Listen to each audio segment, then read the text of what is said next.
Robert. Welcome to the Wild Rose podcast. Thanks very much. So, it's always interesting to hear how other plant people found their way onto the plant path. So, would you mind sharing with us your journey? Well, my journey goes way back. I would say initially, after getting a botany degree from the U of A, I went up north with a group of friends and didn't know one plant in the forest there, which is kind of an irony. And so started looking at those and started studying with some indigenous people.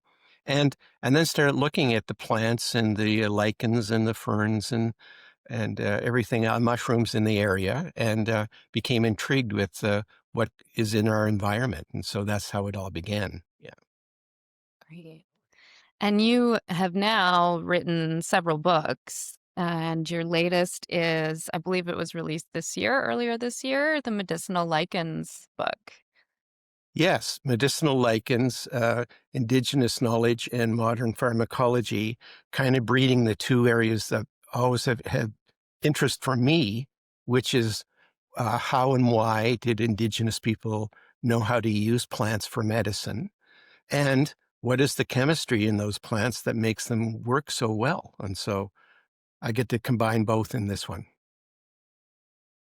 So I know as a herbalist, I'm familiar with Usnea as a lichen, but really I think that is the only one that I know of being commonly used medicinally. So this is such an interesting topic because there are, my understanding, hundreds or more species of lichens, and they've been a little overlooked maybe in modern practice. So I'm curious about what makes them unique medicinally.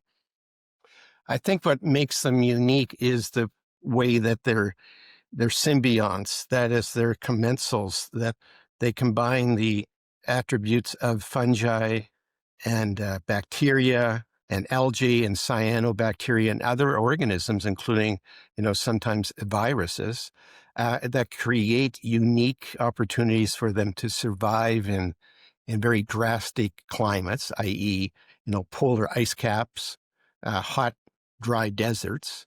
Um, and and so they created a way to survive and thrive in those environments where it would be impossible for them to do so otherwise.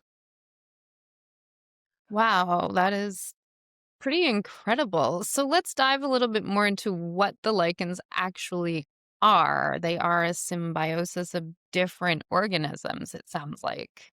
Yeah, they are. I think the term that I like that Merlin Sheldrake, who was kind enough to give me a front cover quote on liking the book, he says that they're holobionts. And I like that term in that we are as well as humans. For example, we often think of ourselves as being this one entity, this physical body, but we have this donut hole right through the middle of us, from our oral cavity to the external. Um, and that is full of other organisms that actually are part of who we are. And in fact, increasingly becoming known that our microbiome is absolutely essential for optimal health. And so we are a holobiont as well. And so the fact that lichens have discovered that 300 or 400 million years ago should not surprise us. So, how long have lichens been around? Where do they fit in on that scale of, life on Earth? Way back, I would say probably we're going billions now, but more or less when we finally began, the Earth started to have fresh water, i.e., not salt water, but fresh water. Some of the cyanobacteria that were there wanting to crawl onto the volcanic rocks needed some way to protect themselves. And so the algae combined with fungi to form the first crude lichens, which then began to, on the rocks, not only thrive and increase oxygen levels in the air, which allow plants later on to actually, you know, come on, but also uh, kind of scraped away at the rocks and made the soil that made it possible for plants, including flowering plants, which came millions hundreds of millions of years later to actually put roots down into soil and get nutrients. So they go way back. Wow. They are really the ancestors of the plant. Oh, definitely. Yeah, and as a mycology expert as well, I often have this discussion with botanists who I say, yeah, but there would be no plants without mushrooms. If there's no mycorrhizal, there's no plants. So put it in perspective. Yeah.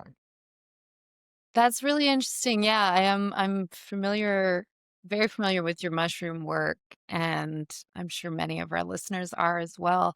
That's another thing I was curious about, the similarities or connections between lichens and fungus. Are they completely separate worlds, kingdoms? How do they, yeah, how is that organized? Well, lichens are part of the fungi kingdom.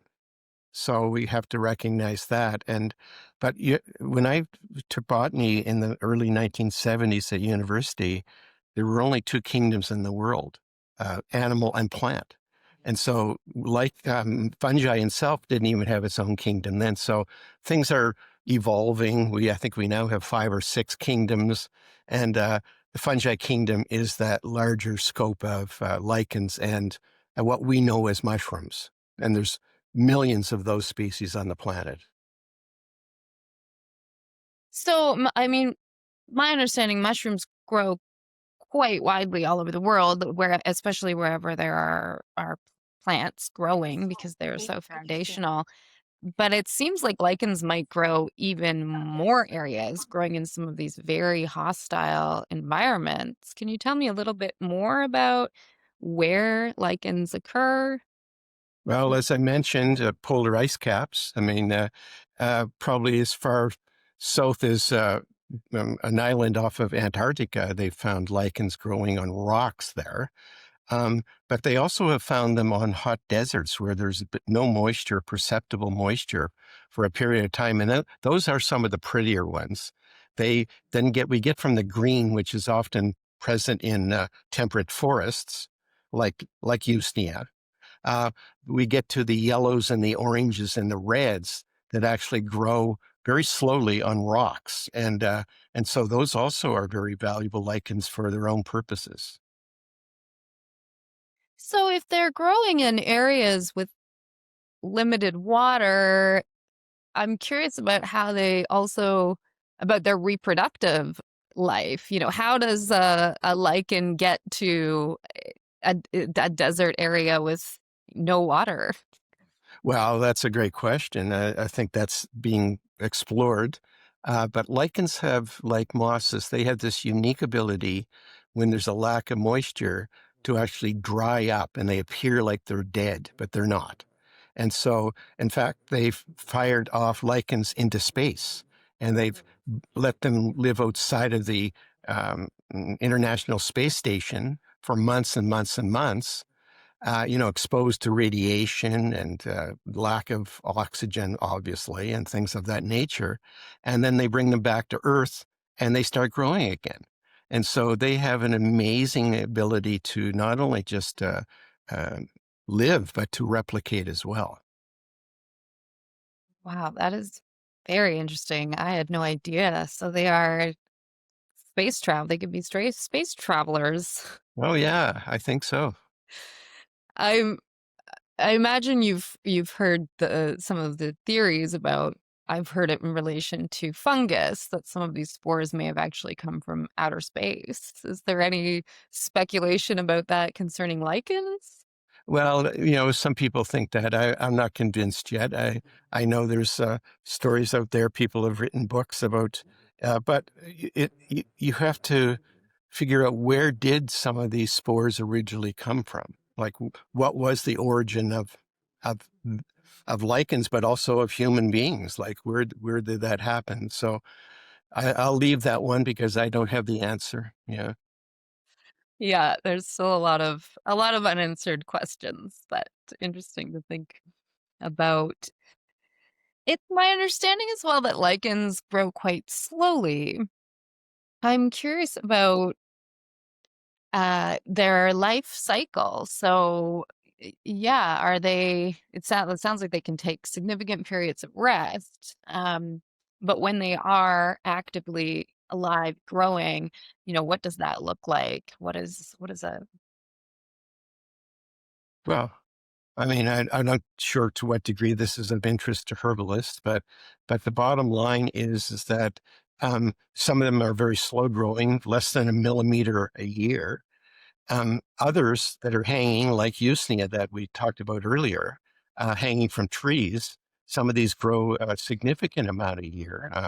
The lungwort, for example, is quite prolific, but again, it grows in an environment where it has lots of oxygen, lots of water, and is able to reproduce quite quickly. And in fact, if a piece falls off or is blown away by the wind, it will reattach and start to uh, grow a new organism. So that's how they do it. Mm. So let's talk a little bit about the chemistry and the specific makeup of these lichens. Is there unique compounds that are specific to lichens that don't Oh, occur in other plants and fungi? yeah, I would say that's one of the things that interests me. I mean, we talked earlier about usnic acid, and usnic acid, which we can come back to, is found in about 50 some Usnea species and in other genus of lichens as well. But there's other compounds. There's a plethora of them. In my book at the back, I actually have a large number of them that are electoric acid and things like that, which are actually indicated that are in particular lichens and what their uses are. Like, what do they do in the human body? Like, are they antifungal, antiviral, anti-cancer, anti-diabetic, et cetera, et cetera. And so, yeah, there's a plethora of chemistry. People who are interested in chemistry would enjoy that part. Yeah. So I'm familiar that there are modern medications that have an original source tracing back to a plant. Are there any that you know of that have their chemical basis in a lichen chemistry?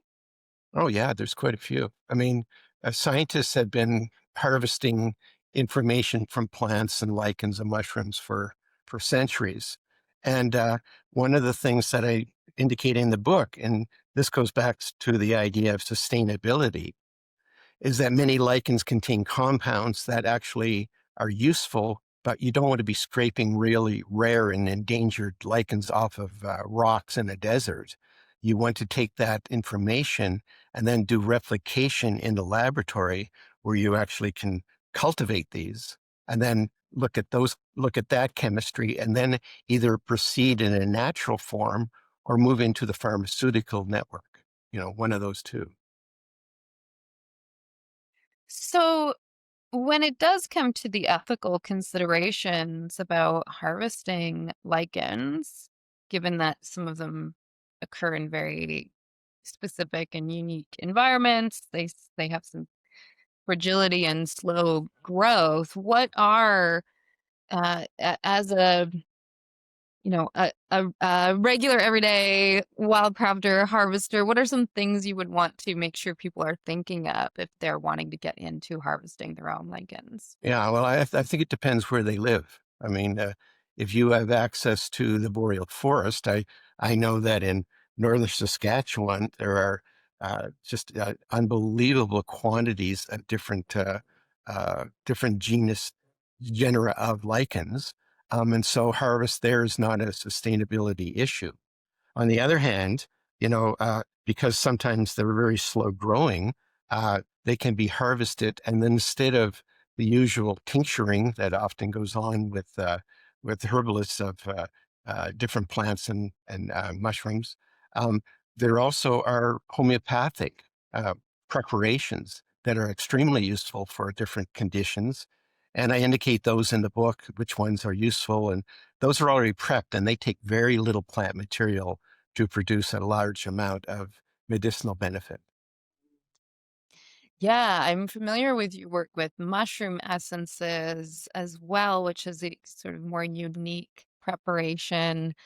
And that's also something that I've really appreciated about your work, Robert. And I'm sure a lot of other folks who are familiar with it as well, is your ability to bridge and encompass the modern chemical perspectives and understandings of these plants as well with more traditional energetic and you know more traditional herbal practices and understandings of plants. So on that note, I am curious about what you have noticed with, and I know that, with so many different kinds of lichens, this will be different for everyone, but what are some notable or very interesting, you know, energetics you've seen with different lichens or affinities for body systems, things like that?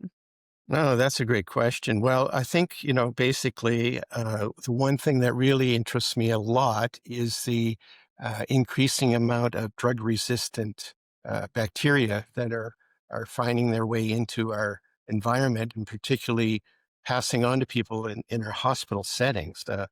Hundreds of thousands of people a year are dying because the previous antibiotics no longer work effectively on especially the top six nasty pathogens. And, uh, and so one of the things that interests me is that there are compounds within lichens that increase the efficacy in a synergistic manner, 3 times, 6 times, 700 times sometimes, the efficacy of a previously resistant antibiotic, helping increase its efficacy so that we could, at least in the meantime, until new antibiotics are available, help to save people's lives. So that's one thing that really interests me. Yeah. Wow, that is really interesting. So would you say that's really one of the lichen strengths as opposed to other plants and fungi that maybe aren't as strong in that capacity? Yeah, absolutely. Yeah, I mean, we can talk about Usnea later if you like, or now, but that particular one is well known to herbalists and is uh, I used it a lot in my own clinical practice, which I did for around 20 years. I haven't done that for couple of decades myself now, but back in the day, it was my go-to for, Staphylococcus aureus or Streptococcus impetigo, and including things like tuberculosis. I mean, it is the usnic acid is specifically for that mycobacterium. And they work in a different way. I mean, most people haven't really done a deep dive, but generally speaking, antibiotics at a certain point become a fuel and a food for some bacteria. They actually can eat them, and they eat that bacteria and they make cell walls that slowly over time begin to erode, and then they sort of die off. But a few bacteria survive and become resistant and like it, actually. Whereas usnic acid, for example, actually penetrates both gram-positive and negative bacteria and mycobacteria and go into the cell wall and actually shut down the ability of the cell to produce energy at a mitochondrial level. That is, it kills the cell. And so there's the big difference.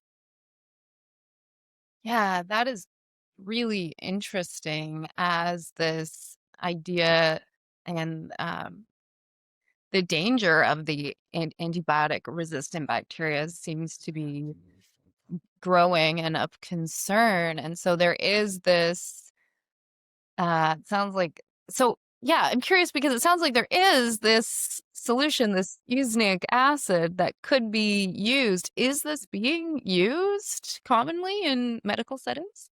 Well, as we know, so usnic acid is very poorly soluble in water.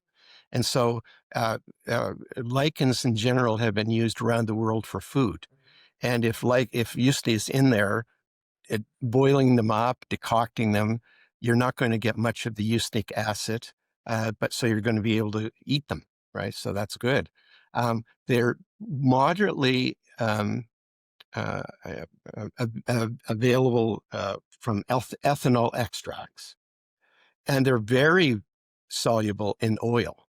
And so around the world, particularly in Europe, more so than North America, usnic acid and usnea preparations are used widely for antifungal conditions such as athlete's foot, tinea, fungal problems of the skin in an oil soluble solution. And that's something we can do in our part of the world well, take one part of the Usnea lichen, 5 parts of carrier oil, your favorite, slow, slow decoction, slow on a double boiler kind of thing. Or yeah, and then you'll end up with an oil that is highly antifungal, and that can be taken, and that's very efficient. A lot of people make a Usnea extract where they use a high percent, 95, 96% alcohol and make a tincture. And that can also be highly effective, especially for, strep throat, some drops in water, gargle, swallow. That works really well, but it's not as efficient as an oil extract. Interesting. So, is there any modern research that's come out? I know you cover a lot of the studies and keep up to date with that in your practice. Is there anything that's come out that has surprised you about the medicinal potential of lichens? Yeah, I think the one thing that I really didn't know that I discovered a few years ago is that there is out of Australia, they've taken a lichen compound called mannitol, and they've actually created a pharmaceutical product that is extremely useful for helping people who have been born with cystic fibrosis. Now, this is a very serious kind of health condition, and it affects the lungs in particular. They fill up with mucus that can become easily bacterial, virally oriented, and so this is one thing that they've done with at least one product in Australia. Yeah. Oh, that's really very interesting.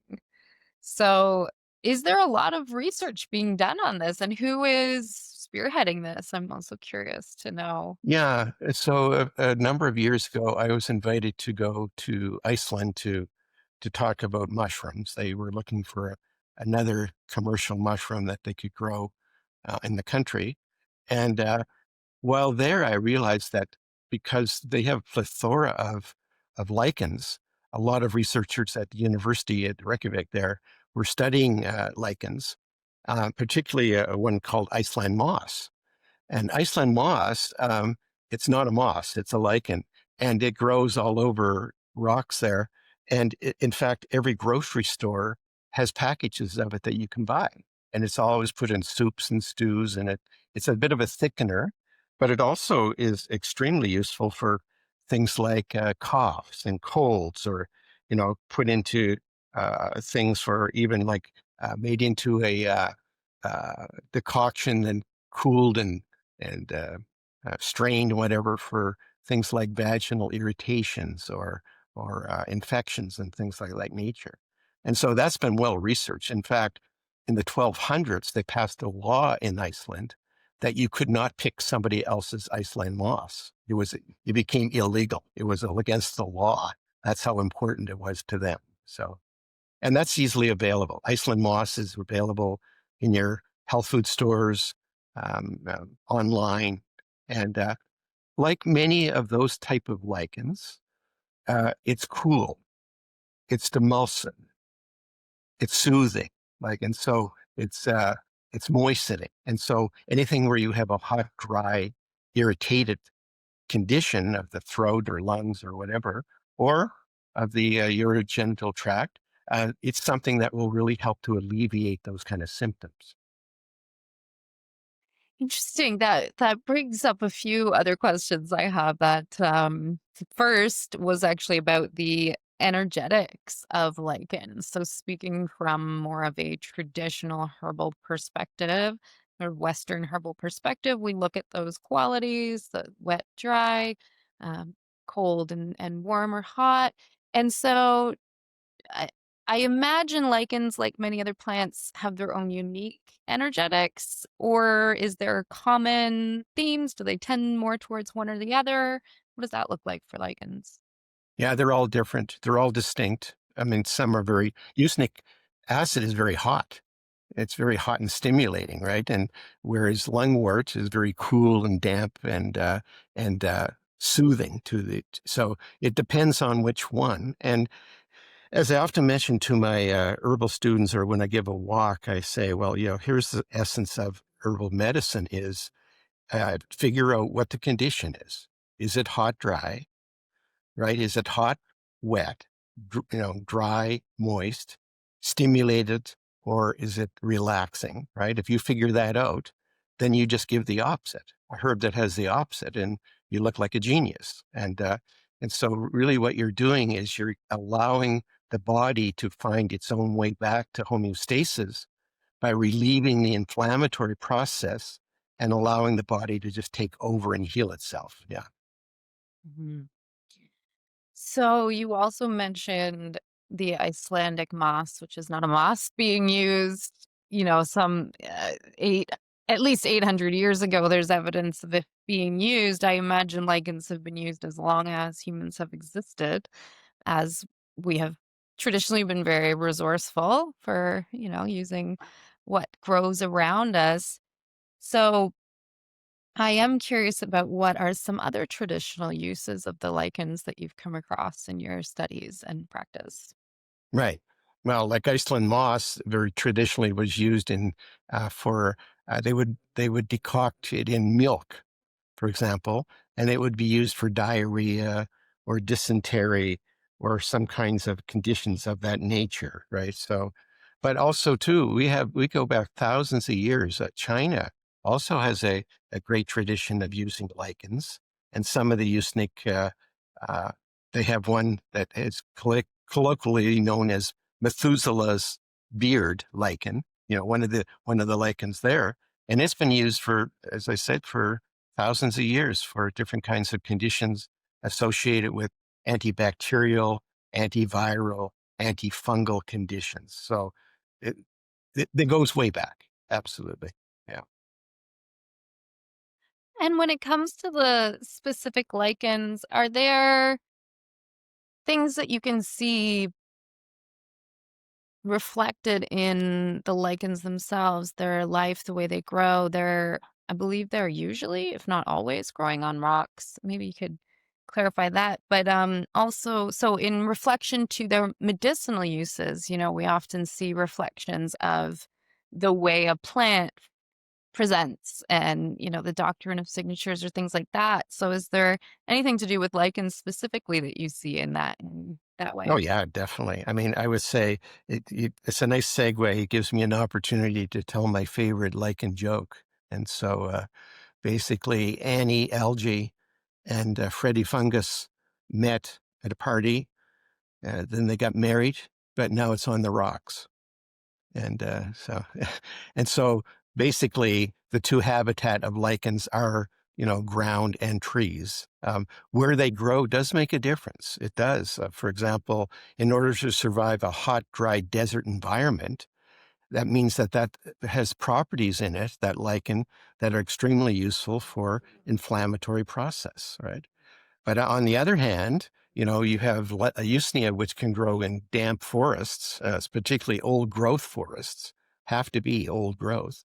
Um, then those also are, um, the usnic acid is stimulating on that level, but it's also other uh, lichens like lungwort, Loberia pulmonaria, not the herb lungwort, but the lichen um, is very cool and moistening and demulcent and very useful for all kinds of hot inflamed lung conditions and has been used traditionally that way for a long, long time. And so, you know, um, so Loberia, used for stomach ulcers, gastric ulcers, duodenal ulcers, things of that nature. Uh, Also extremely useful for things like different bacterial biofilms. Many of these nasty bacteria tend to colonize and become very, very difficult to remove simply because they form kind of their own little community. And, uh, with lobaria, they can really help to get rid of the biofilm, particularly really nasty candida, not Candida albicans, which has its own issues, but recently, in I would say the last 20 years, Candida aureus, um, has become a very life-threatening pathogen. Began was first, I think, identified in Japan, but now is all over the place and is life-threatening.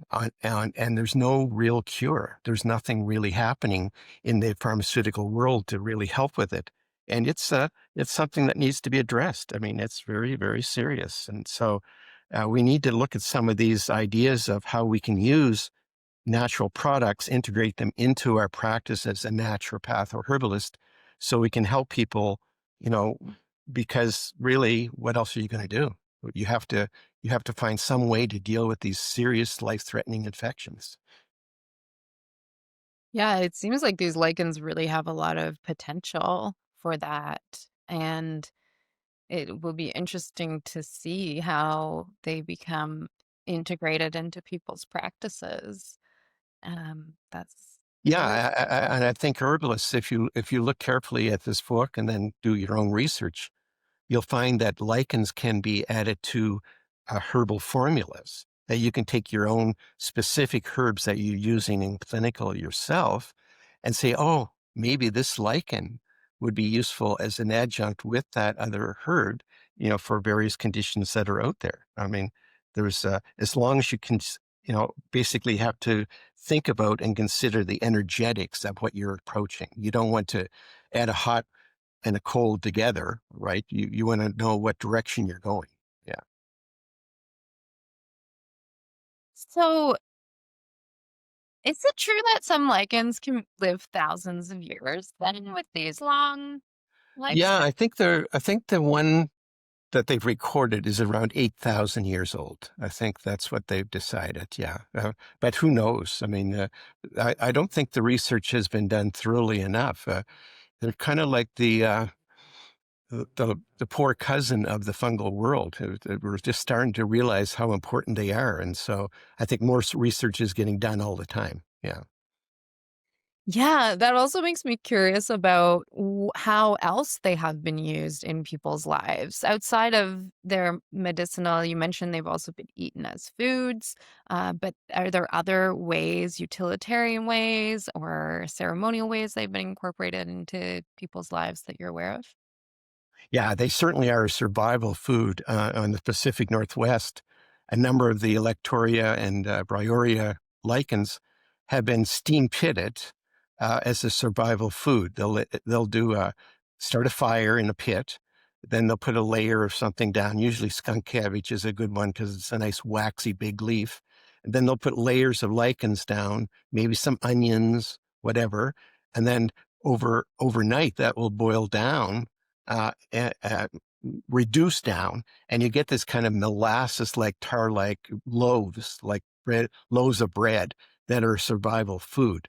And that's been going on all over for a long time. And those keep for years. And so they were not, I wouldn't say tasty, but survival food, carbohydrates. And then, of course, lichens have been used all over for distilling alcohol. I mean, particularly in Sweden and Russia, they were harvested almost to death to make vodkas and things like that.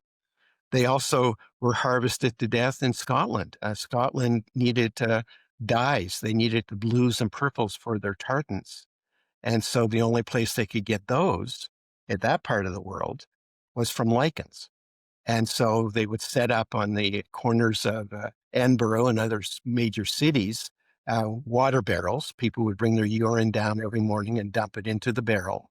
Those get hauled off to the factory, and the combination of the ammonia and the lichen produced blues and purples for their, and then they could dye their wool and then they could make their tartans. So that's another way that they were used for sure. That's Again, something that I haven't really come across before in the, exploring the plant and fungi worlds. And it's so interesting how quickly some of this stuff has been put out of our focus, out of our minds, and out of the knowledge. So it's incredible to be learning and know that there are resources for this, especially your recent book. Um, so another thing that this conversation has got me thinking of, and we talked a little bit about this already, this sort of the reflection or doctrine of signatures. But one of the things that stood out to me was about lichens and their ability to create soil. So building uh, this building up landscape, really, they're almost like the grandfathers of our forests in that way, and grandparents, grandmothers. And I'm also curious too about how that reflects back in our own body. And I kind of, that makes me wonder if they are really, we've talked about how they can be used antibacterially, but I imagine they also can be very supportive to our own microbiome and encouraging healthy bacterial growth. Exactly. Yeah, they work both. In fact, I think lichens are a good message for us as humans that they have learned to survive in very difficult circumstances through communication and cooperation. Something that we as humans are starting to not really pay attention to very well. And for our own survival, we need to actually use all of the skills and things that we have as humans to help each other to create a opportunity to not only survive but thrive in those environments. Mhm. Yeah, that is a lovely teaching from the lichens.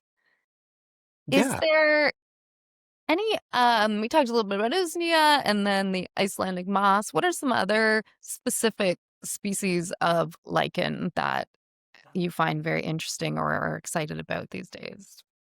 Well, the one that really interests me, I mean, when I wrote my mushroom essence book, I put 46 mushrooms in there, and then or 45, I think. And then two lichen essences, reindeer moss, which is an interesting one, and wolf lichen, Litheria vulpina, which is a very bright, um, fluorescent green yellow lichen. And it should be a warning. The name wolf lichen uh, or to the European, they used to kill it. They used to put it in things to kill wolves. There's no history of it in North America, but in Europe, that's what they did. And it's got a it's got a compound in it, a poison that would be you would be ill advised to eat it. It would actually is a poison. Uh, but one of the things I found interesting about the way it looks, it's just the way that it it has a connection, and I found that there's a connection between our solar plexus and something called the heart chakra, the two different chakras, right? And and basically what the wolf lichen essence does is it helps to soothe and strengthen the vagus nerve, which is often talked about in herbal medicine. Um, I think herbalists need to learn about how dysfunction of the vagus nerve is so implicated in so many conditions, particularly of the nervous system. But also, it also may be useful in treating food addictions, bulimia, and also between the solar plexus and our heart chakra is a place that is called the alcoholic ocean, the alcoholic ocean. And that particular place is where many of our today's addictive behaviors have begun their journey. And so that's something to think about. Wolf lichen as a mushroom lichen essence may be useful for helping people to uncover that root chakra issue in themselves and address it. So that's another one that interests me. Yeah.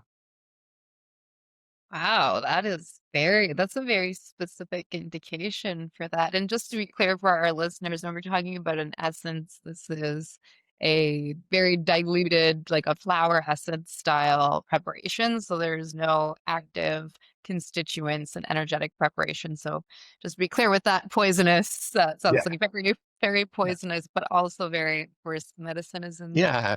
Well, poison. the mushroom essences are produced mainly under lunar, as opposed to flower essences under solar. And they actually have a deeper seated kind of issue, I believe, and useful for Jungian psychologists and other individuals who want to do a deeper journey into maybe some early childhood traumas. Not that flower essences aren't useful. I've used them for 50 years. But I think mushroom essences have another level of opportunity to help people with health benefits. Yeah, And including lichens in that. yeah, a couple of them. Yeah, Yeah. And you make them as well under lunar, under the moon, using them? yes, that's right. Yeah, Do you have those available for sale if people are looking for them? yes. Unfortunately, only in Canada because of restrictions across the border and things like that. And well, even now with Canada Post on strike, who knows if anybody I can even send anything to anybody. It's between those couple things, it's been a difficult year for our small businesses here in Canada. Indeed. And so, yeah, that is a really interesting the energetics, and especially talking about the essences, because those indications are often very specific and different from what the plant or fungus lichen may offer us medicinally, um, on a more physiological, biological level. So I'm curious about your process of how you determine these indications for these mushrooms and lichens. Are you talking about the essences Yeah, themselves? yeah. Yeah.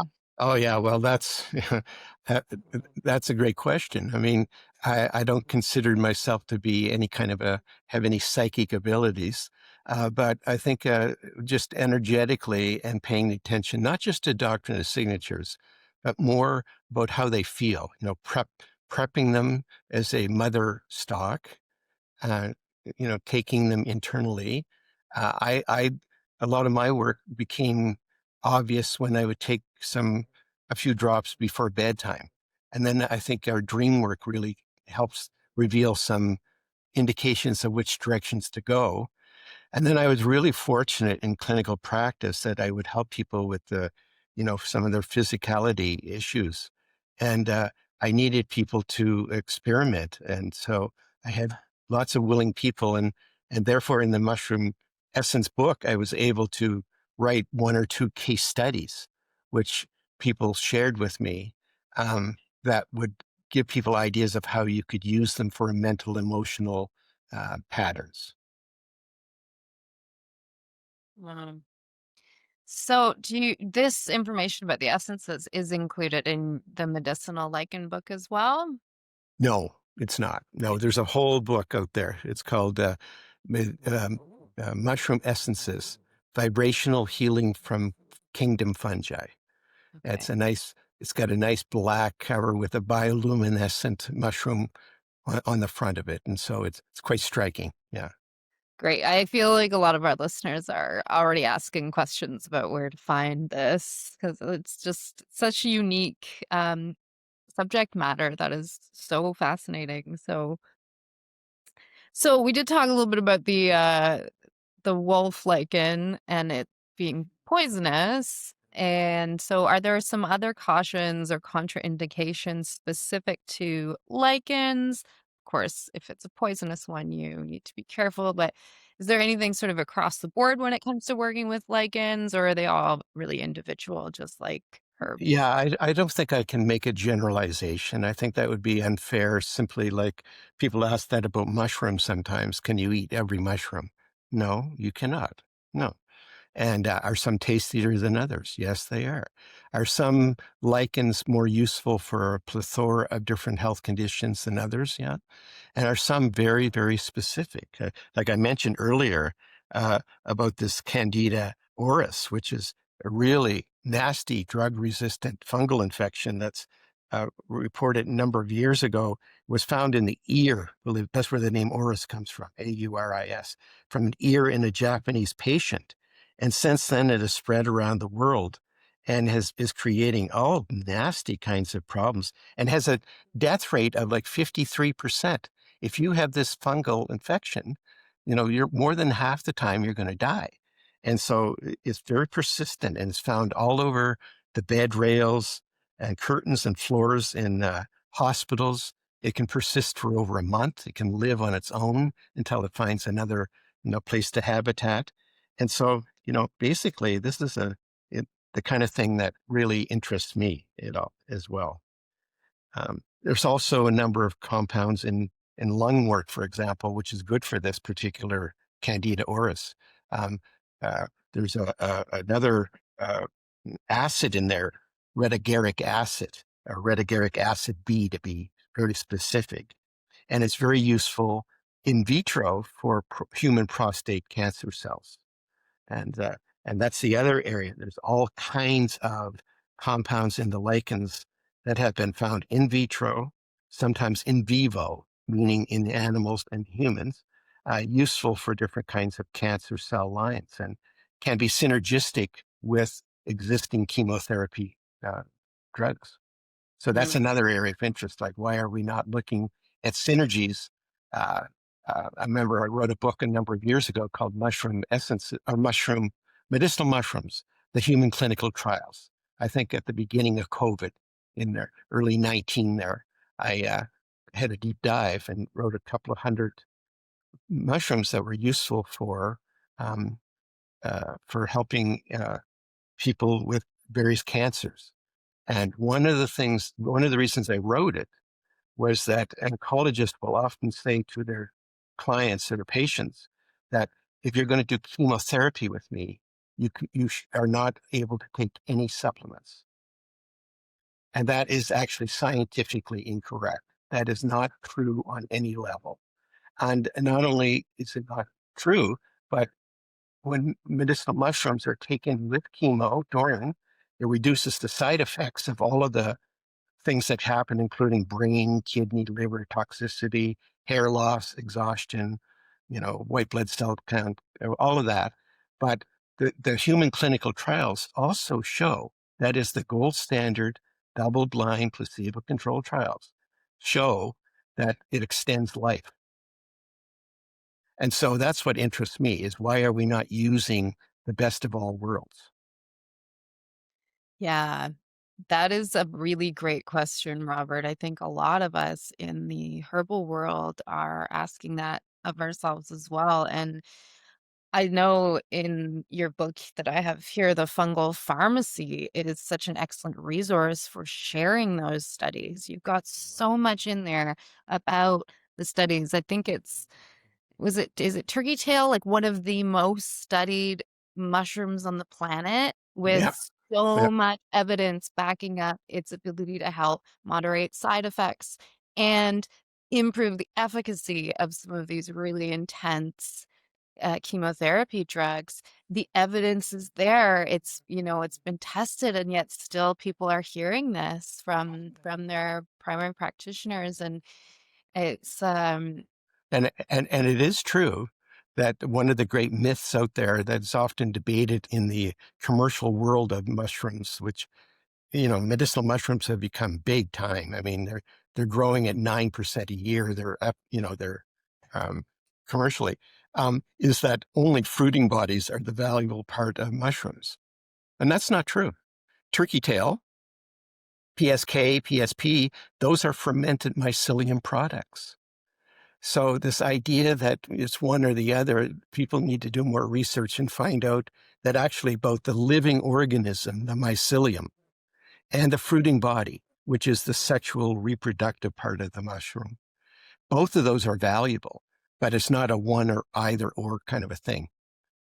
In fact, I want to show you my t-shirt. that's great. Where can we get one of those? Well, it's from a company I help with research with called OM, and I don't think they have them commercially. They just gave me one and I like it. Yeah, so That's a I good one. liken it. Yeah. Yeah. Oh, the puns don't stop.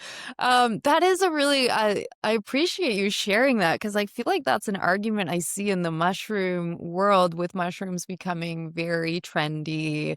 It's a very trendy industry right now. A lot of products incorporating mushrooms. There's a lot of articles often associated with products, right, that are telling you why theirs is better, and that other, other products aren't as good because they're using this other part.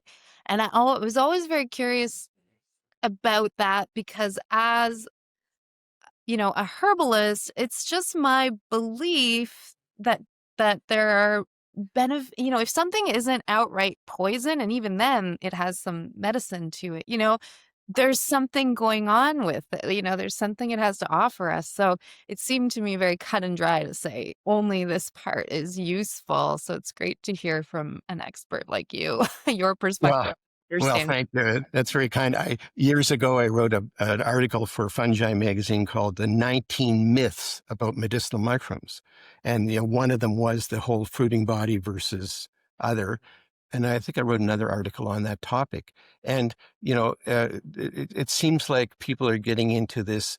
It's somehow either or. It's not true.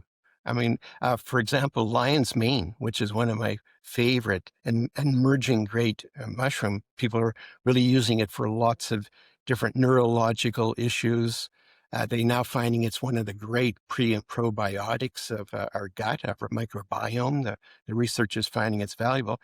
And it's got compounds in both the mycelium and the fruiting body that both cross the blood-brain barrier to help increase brain neuron growth factors. So both are good. So to say one or the other, that's still ridiculous. Yeah. Yeah, it is interesting too. It feels a little bit like there's sort of this modern binary mindset that is creeping in where I feel like a lot of our education as frivolous understanding is a much more interconnected, much more inclusive um, perspective. So I think that's also a good, indicator to maybe be critical of what you're taking in. If it's very black and white in that way, then maybe look a little deeper and see if there's more going on.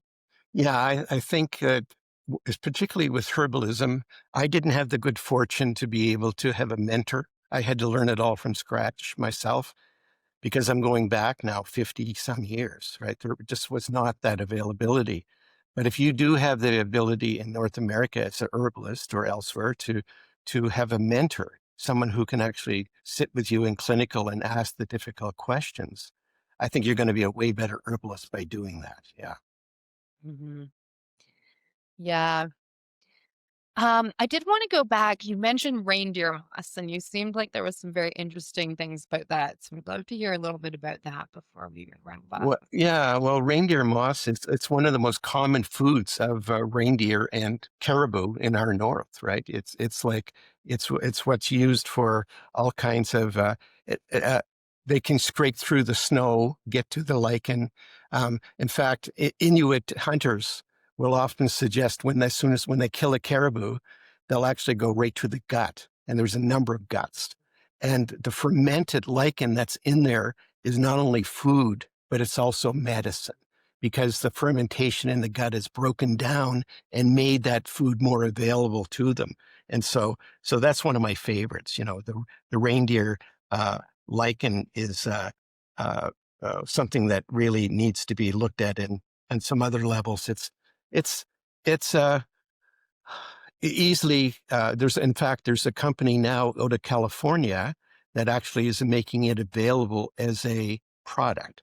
And so again, I'm worried about sustainability to some degree. Like, how is it going to be used? It is valuable, but to what degree is it going to, could we ever possibly um, produce the demand or produce to the demand that may be there? So I am a little concerned about that as well. Yeah. Yeah. Hmm. Yeah. Yeah. I'm realizing as we're having this conversation, there's a couple of these lichens that are called moss, but they aren't actually mosses. So what is Right. the difference between a lichen and a moss? Because I don't think I actually know that. Yeah, yeah. Well, so moss are different, and those who are interested in moss medicine will be happy to hear that in January, my moss medicine book is coming out. I'm going to go through all of the different mosses, bryophytes, liverworts, and all their medicinal benefits. But a moss is unique itself. I mean, in order for it to come onto land, it has a different category because it has no roots. Mosses don't have roots. So they can just live wherever, right? Um, and they dry up, seem to die, and then they get some moisture and they're alive again. So mosses, that's a whole different. That's a different. It's not a different kingdom. They are part of the plant kingdom, but they're definitely unique. Whereas the lichens are actually, that symbiotic, community-oriented.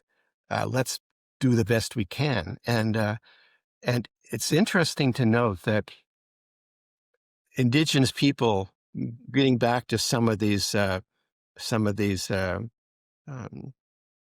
different lichens that were used for food, they found that there was one that, for some reason, was not edible. And recent research has shown that another bacteria have combined with that particular lichen and made it not only inedible but poisonous. And so that variation, that particularly evolution that's going on in organisms like lichens, that's still going on. That's something that's not static. Wow. That is there is Lot, so much. I have learned so much today. This is lots to think about, right? Yeah. yeah. Yeah, just get a book and read it, enjoy it, It's kind of written encyclopedic. It's written by genius, so I start the A to Z. But you might find it interesting, and it's got some nice pics that if you go in and you could look up and you see a lichen in the forest, take a sample, check it out. There are books that are better for identification, and then you know what's in your neighborhood. Mhm. I think people it makes a walk in the woods much more enjoyable as well. On that note, are there specific, like, with mushrooms, they have spores that can help you identify what they are. Are there any specific things you want to be looking at a lichen to help with identification? Yeah, yeah. This book is not for ID, and so there are books I recommend in the gloss and the bibliography. A number of books depending on what region of the world you're living in, West Coast, East. Particularly this book is oriented strictly to North America, including Mexico, um, because it would have been too unwieldy. It's already a fairly large paged book, and I couldn't do all the lichens of the world. No, it's too much work. And too big Yeah. a book. Yeah, Yeah. Yeah, you, wouldn't even be able to hold it to read it, I imagine. right, exactly. Yeah.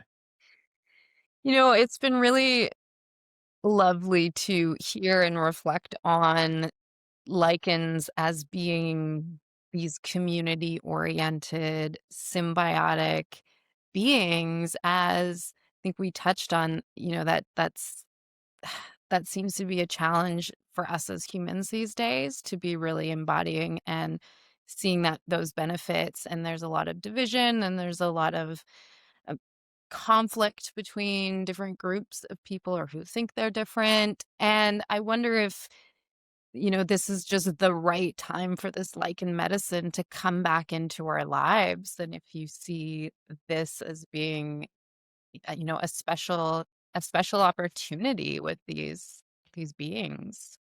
Well, when you think about it, I mean, people would say that, that lichens are somehow primitive. But if different organisms have come together that not only help them survive but thrive, but help them build community and help each other, then why, as human beings, can we not do the same thing? Honestly, like you can have a difference of opinion. That doesn't mean you hate somebody or whatever, but having a discussion, that is, people have a misinterpretation of what science is. Science is what is true today. And so you can have a discussion about this is true, this is not true, but it doesn't mean it has to be done on any personal level. it's an opinion and can be discussed. And we would all be the better off if we all communicated and cooperated a lot more in helping to ensure that we have a healthy, happy, safe life. Yeah, wise words. So, Robert, just before we go, I'd love to hear, looking ahead, what excites you the most about the future of lichen research and our integration into our lives, more lichen integration. Yeah, I think that the first two I've mentioned, the antibiotic resistance, the cancer therapy potential, but also the increasing number of molecules that are found in lichens that may be useful for people, a plethora of people suffering anxiety and depression. That is one area that, herbalists are looking at, and we need to do more exploration on. But that's an area that I think is very exciting. And I'm hoping this book is just a primer, really. I'm hoping that individuals will take this and run with it so that we can actually fully see the potential that lichens give us. That's what I'm hoping. Awesome. Well, I appreciate the work you're doing to make that happen. And if you want to let everybody know where they can buy your books or if they want to find more about your work and research, where did we find you, Robert? Okay, well, if you're in Canada, you're in luck. uh, you can also look from elsewhere, but you can't get product, unfortunately. So the place to look would be www self self heal heal selfhealdistributing.com, and that's my website. My wife and I, my wife's also an author, an incredible woman, and between us we have about 70 books that we've published, and we also carry essential oils and flower essences, mushroom essences, and things of that nature for the Canadian market. So check it out.